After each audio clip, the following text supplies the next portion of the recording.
Fei Kaseɛ no enchiremu enie. National Sanitation Day shebia edisi abadadana breso no na ewo ho bosumi bies dura na yeyi memenda edi kan bosumi no mu se Ghana yefa ne yehuni ne nwura etugu botam ene abonten so basabasama efin amreye no yebetimi nso ahwe na yetu ase na adwade bre kakra ne no na yeje achiridie na otweweye na aban ya omampani John Dramani mama edi enimo no omonsan apa ho ntoma bio se wo se National Sanitation Day ya bosumi bia ye no yesa no so edisi obio na ekuo bi from Bastard Boys omo ye mrante a ofa to ho so se omo de ahodie ho adwuma obetu ana mompa omampani John Dramani mama ba omba so e won kran e de ne mebebo amadwuma omo ye no betimi nso abo ama ekon kan so e de ama won wo de atodwa se Ghana wo se ye ma ye de bre na yehunu kwan ye betuma fa so ama yebedi yehuni na amanfo okuranwura omuntu mu basa ebise enoka ho bi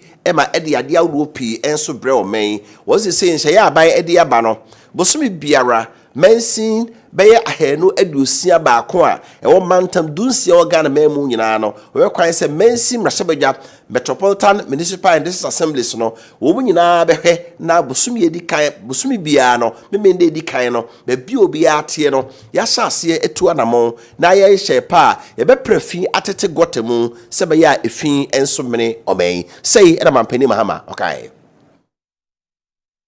them and make a presentation to them so that it can facilitate their work.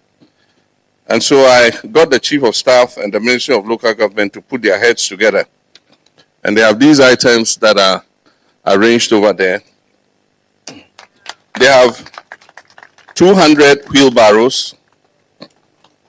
They have 300 shovels. They have 300 brooms. That is the local broom prior,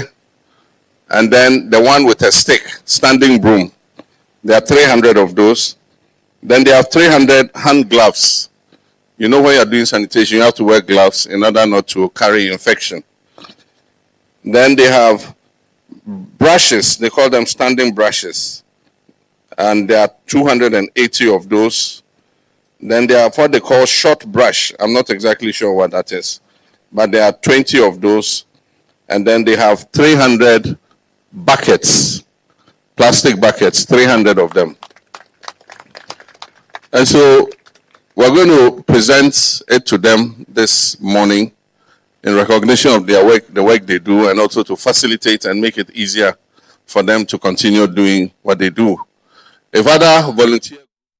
Which ana mampani John Dramani mama wode sa ne me ema Bastard Boys wie no wode etu dwase mensi mrahebadwa bia no mensi bia momode se nemu ya no omeye mra na watu anamon a ebeboa mamanfo eto ball agu basa no ye de omefa emra kwan so na krupon bia so abakrat pani wode watu ano no also ye nhyepa na manfo hunu ba bia enwura kura no a wode beguo na de won bedu mra no so no ye de no afa Ghana me emra kwan so. And so recently when I saw a regional minister, and she did very well, Linda, going to a Ramsar site to go and demolish buildings and stop people from building. The question I ask myself is, isn't there a district assembly in that area? It should have been the DCE, his planning officer, and all of them who should be there, because you live with the people in the district. And the filling of the Ramsar site was not a one-day event. You could see that it had been going on and on. And the worst case is that some of the people had building permits to do what they were doing. I mean, a DCE like that should be sacked immediately. But I know it didn't start with the DCE there. It had started in the previous government. But I'm drawing your attention to it, so that tomorrow when you get a sack letter from me,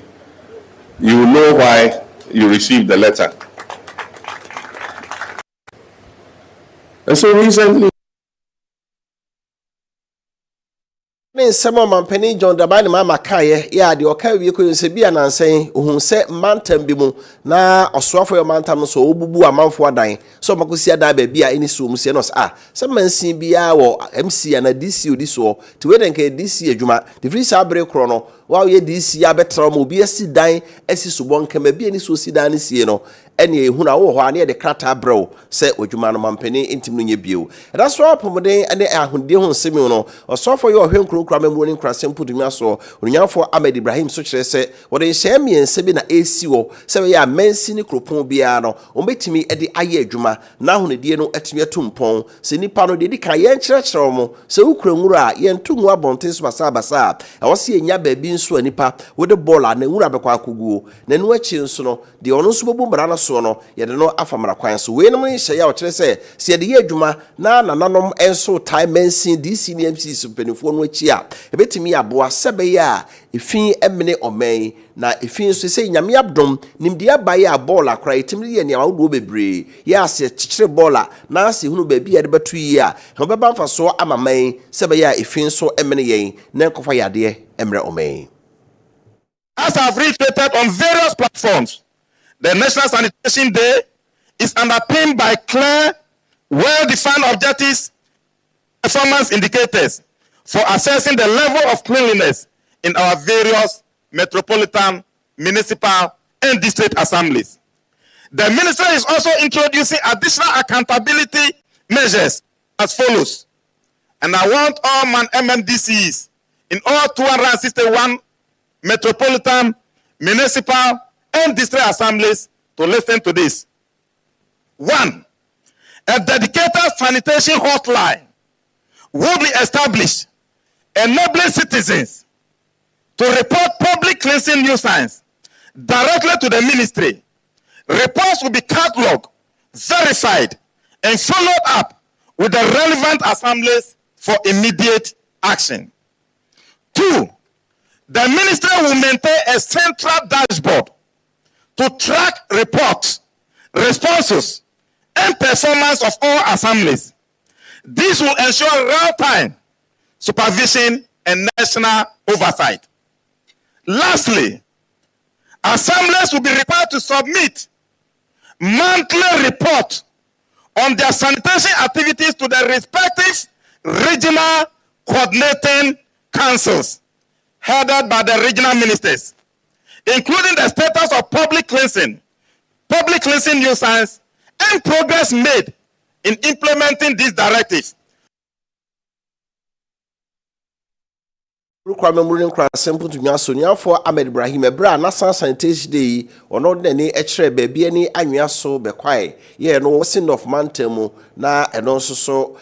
semu okoso se de ono nso kasa wiye no na ogia ho ya ogibi ya ono nso na nanom ayefo ye o Ghana memu bedwa da no se President National House of Chiefs ono nso de bi efo aso ya na semu o kan ne se Ghana ye daye a ye ma waka na ye nsore if se baller mene me ya dachi bia no se de Bible aka we nyam so mpato nchen a ahonde na di wo no ya hwe ahonde hu yi a ensayade bebrebeti asete ewo omaimu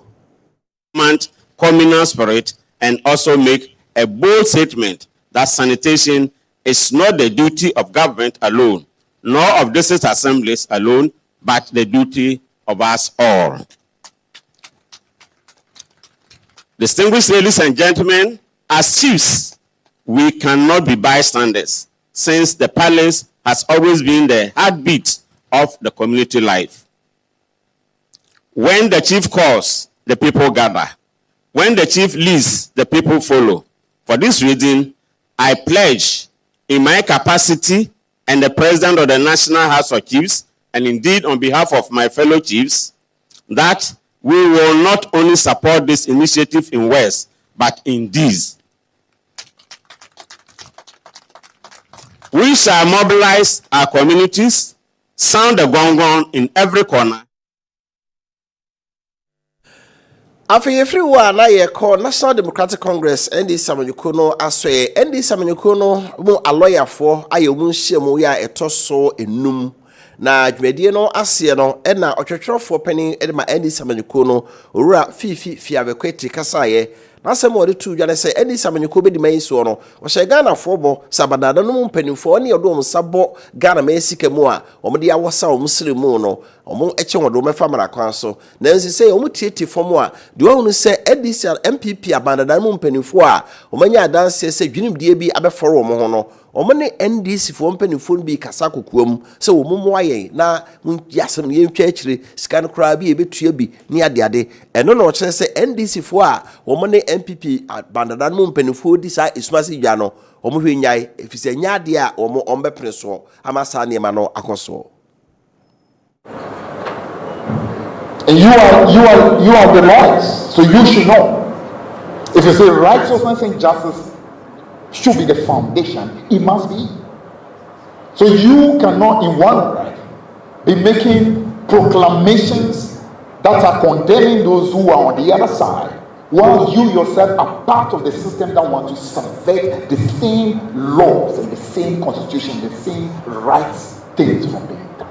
So you should be the first point of making sure things are done properly. That's the only way we can establish a society that will be truly great and strong.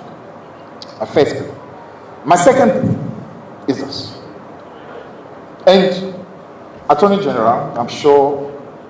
the pressure is mounting. We at the level of the party are picking the signals. And the signals we are picking is this. That many among us, in spite of the fact that please and the pressure coming from the public that the things have to be done properly, punishment must be exacted, and things have to be done, some among us are busy trying to cut deals with people who are supposed to be prosecuted. Some among us are trying to cut deals. Some are becoming conduits through whom pressure is being brought to bear on people who are supposed to do what is right. I'm not mentioning names. A time may come where we may have to. A word to the wise. Some know themselves.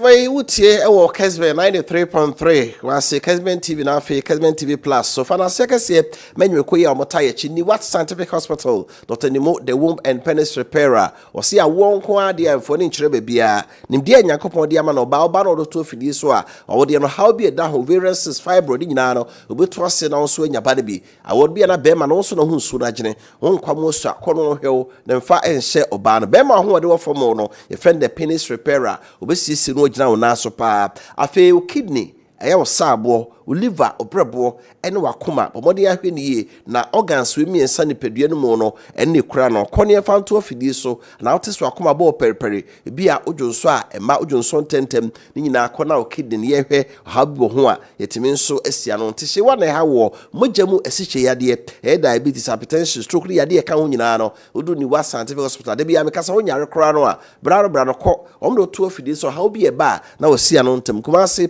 omo atonsu Monaco Junction wade adansi rubber din hwedemo enkransma 7 Janet Connect open o miamia nya ye be fidwada kopem menda anapa no so ne fa kopem enwere no sia for 0244087687 0244087687 eso opana phones ne easy buy o se ne wade abrochira bagana phone be na ope brana beje say Samsung, Itel, Infinix, Tecno na wade mo iPhone kura be ka ho bie oba osika kra me woni ye me de beto ase na phone mo de amame na atete ne kakra we hye ya opana de aba no ama obi a ho harnya fe na betam sika puduo obo sika no ansa na akotofo kakra bi a wo no fakoto ase ne mo oba osefa Ghana card, national ID card be a was be a voter ID card, driver license, passport. I did be a bit dance here. Say we are Ghana in Fabra. Now or here now be a uji phone we ask be a metu su de be a metuya na watch and na bosome na metuya. Come and say open a phone shop near me, you know. Ni nya we dum. Baako any Prudential Bank abrosane Canefree Unicorn so no and a division bank ni hwe no pay ho afi Ezra FM abrosane so ni hwe ni mo pay open phone shop baako ho for 0248255535 0248255535 so Ajima Bedu Enterprise what the sister season powder ba sister mackerel and a sister pilchers o de aduane a edepa they say what sister season powder be ka ho what chicken flavor goat flavor beef flavor to obesima weekend nnuane a prepare ni nyina no so unya sister season powder ebusuafo ni nya metrase ni die kra no na pampan no ama omo ekon edo aduane pa bi to just be etufongo Kumasi PZ edum Pampaso Roman Hill Swame ene bantoma dwom na ebu enkrafonko CMB ana wakan hye uduru ho na busa sister season powder ene sister pilchers a usapaka bi fre 0243 535025 0243535025 eso Divine Hope Herbal Center se Otwea Herbal Powder eyenkonya pa na osisi na ye oya ana se koko na fifiri wo ba oba uni atenka be ma waye mre wo mpem oba won sabuo no esisuye wo de eye Otwea Herbal Powder ana pa wodi de awie no won won so hia no ate sachet na no hwie fagum waka fra etse tin pepepe no anom anopa awie anwumre be npedua no adwuma pa ma wodi adanse se koye opebi ato a domafo mo nkodoma Herbal shop bia mu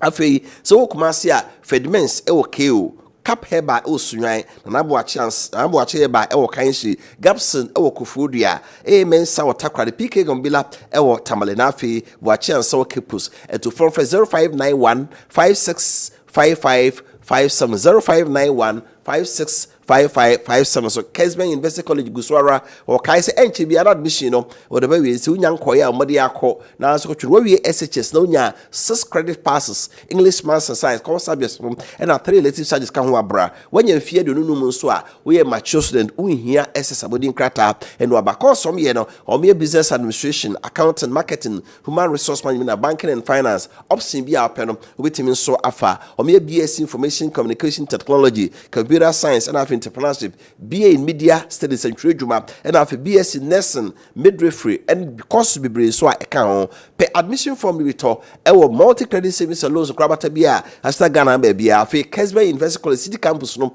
our doom, and they are said how dying the day and Henemu, a fake Kessben the Akumaso do Asada House Lafe, and cry Kessben Twin Towers Sabasaya, our common circle, main campus no, our Contase, Lake Road, and one Casa was 0501 63 7383 0501 637383 so afei multi credit savings and loans was say or the boafo na luaba boafo na nipa our plans atosikasem we do try ye multi credit force bra be pabosia yen kase kofa collateral bibia be di agina mu ni mo si hono so da fom pa ne fa ko tra adwuma na wo yenda dan mu ana oni sware hono foforo so obaye adwuma no eno so mo am adwuma no entimi entumpon bowura multi-credit nkrata bi ebe wo mu no na on process no fast wo tu mo anche na onsa aka ene wo kasa wo 03220 374123 03220 374123 and afi 0244384233 0244384233 so na ene wo eni nkita ho yɛda ho tia wa ba yɛba ere amahodo so nsɛm ɛbɛto aso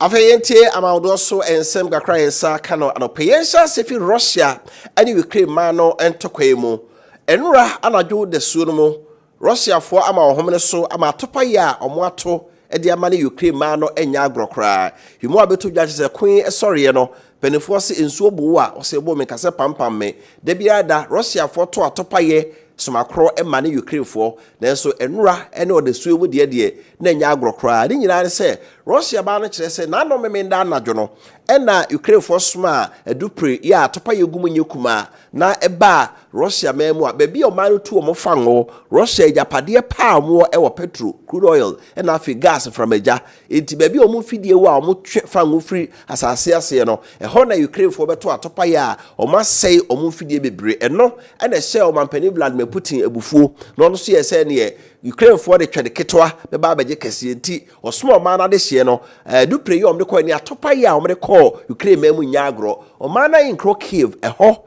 ena topa yedo no mkoto no residential buildings abrosan ye to aso be edu dumienu dunumu a tibemufo anaso manfo ena timu no eho ena Russia asojafo ko jae atopa yeguye amanfo cars ena omo fie jato mu a na ehye no enya agrokra wi mu abeto dwa kyerese nipa nan ena hwe wo mo nkwa ewo mu na adaye jato mu no dum gya adwuma efo aye adwuma da so mu nyina so betimi edum ija na sebe ya omo anwuo no omo adan na omo japade nyina so enseye na no ena Ukraine mampani Volodymyr Zelensky wakasa ede atia Russia for say we de Russia ba na eboa pa percent kwa no odi amuyesem na echere ebise no nyina ahwe kwan se nansen bra America mampani na Trump oton safre Russia mampani no ne kosia wa Alaska no na nkechire ntokwa no nim se ebebe wie ya ne sa eno achiri Europe man carbon company for so omo hwe kwan se nko metimi ama Russia mampani Putin ene Ukraine mampani Volodymyr Zelensky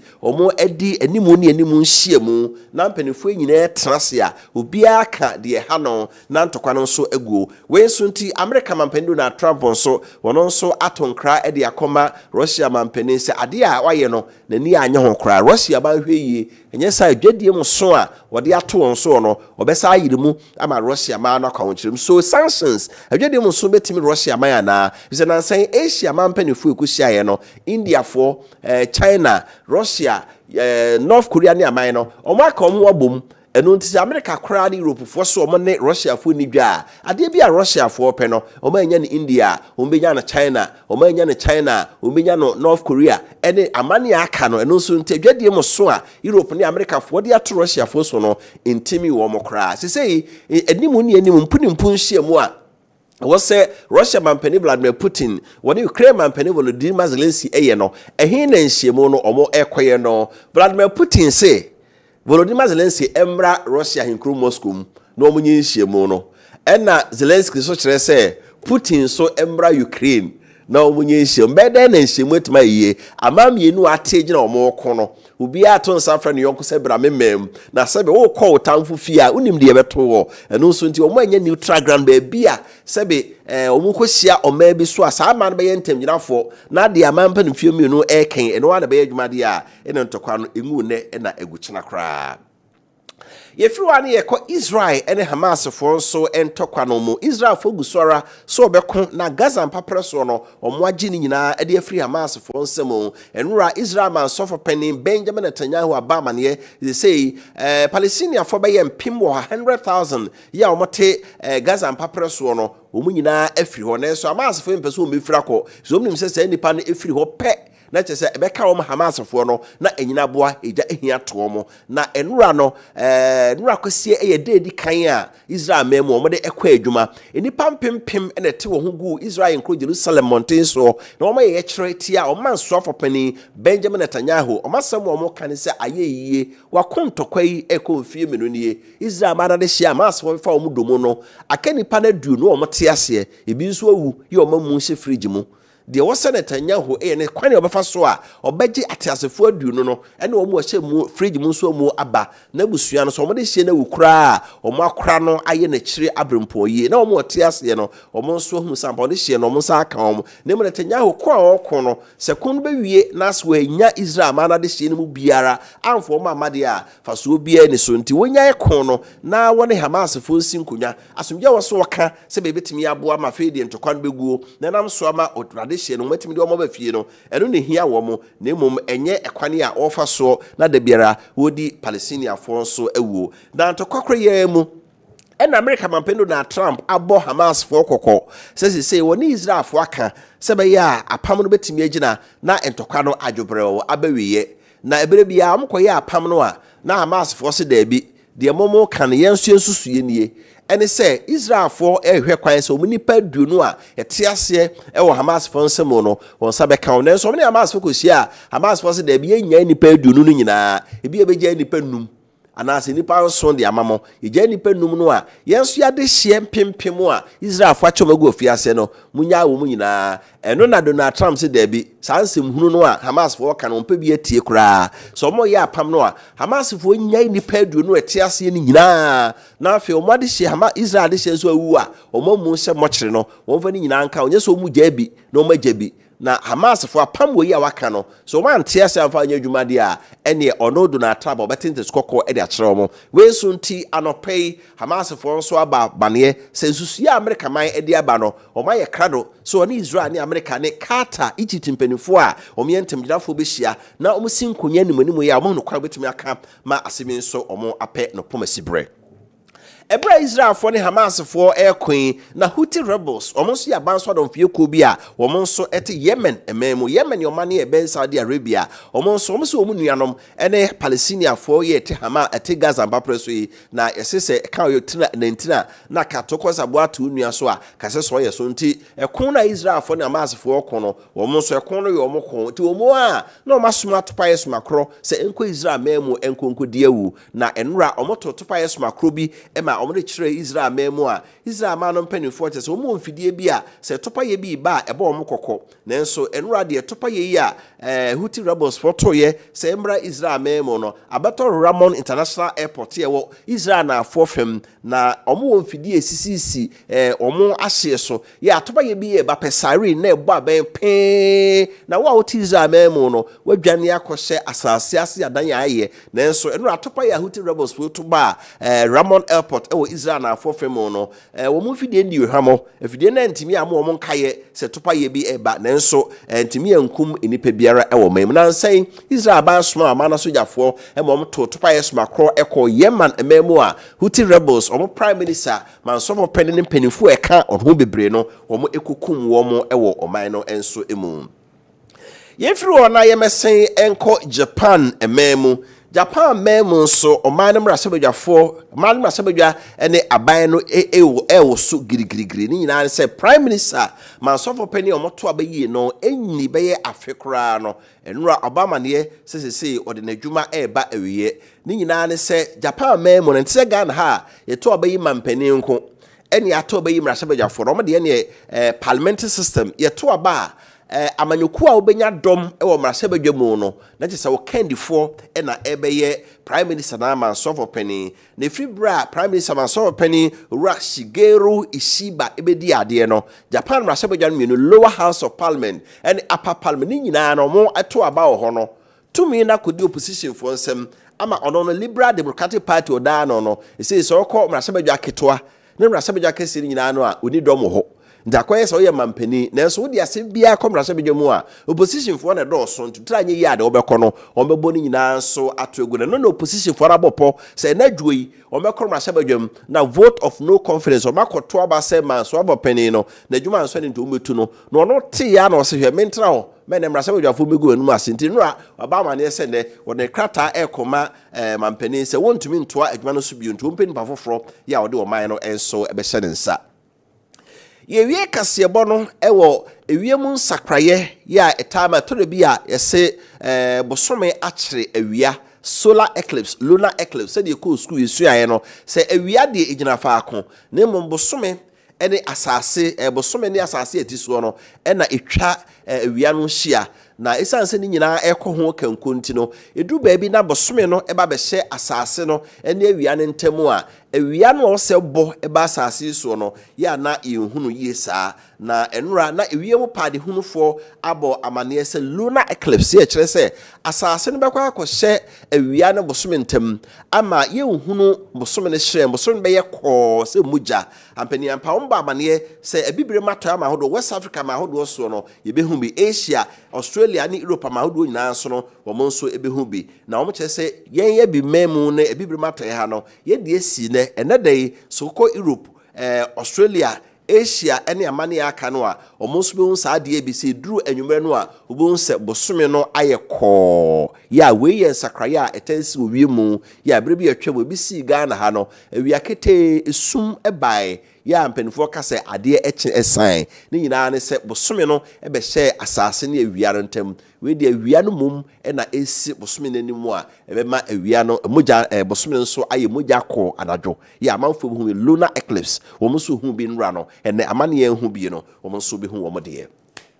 we ene egina so Nedi ano pay no sia Kaseɛ boy sakana Kessben 93.3 Kumase Kessben television Kessben TV plus so de sie Kofi apia ni da mo nyina ase match dwumadi na de to so Kessben 93.3 Kumase na fi Kessben 92.9 so e won cry yakramo